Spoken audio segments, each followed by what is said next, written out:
এই দাদির বাসায় কালকে গেছিলাম, কালকে নাগাল পাই নাই। আমি আজকে নিজে বসে তো হঠাৎ দেখতেছি তিনি যাচ্ছি। কোথায় যাচ্ছেন দাদি? এটা আগে এসে কোথায় জানছেন? হাতিবান্ধা। হাতিবান্ধা কোথায়, কার বাসা?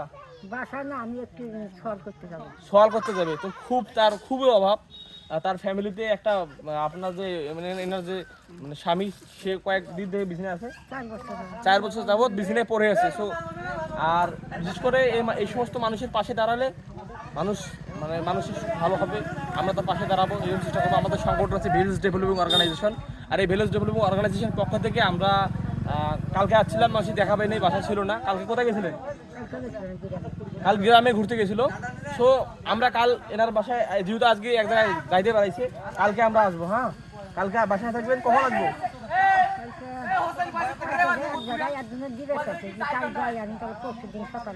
হ্যাঁ, সো আমি বলছিলাম যে আমি যদি অনলাইনে ভালো কিছু কামাই করতে পারি, তার 70% আমি বিলিয়ে দেবো এই গরিব অসহায় মানুষদের পাশে। আমি সেরকম টাকা আলাদা মধ্যবিত্ত ফ্যামিলির ছেলে। সো আমার জন্য সবাই দোয়া করবেন। আর দাদিকে পারলে আপনারাও আসবেন। দাদিকে বাসা হচ্ছে সাইবন বাজার, গুলমুন্ডি ইউনিয়ন 6 নং ওয়ার্ড, সাইবন বাজার বাদে পড়ে তার বাসা। তো দাদি যান, আজকে যান, আপনার জন্য আমি কালকে নিয়ে আসবো। হ্যাঁ, যাও।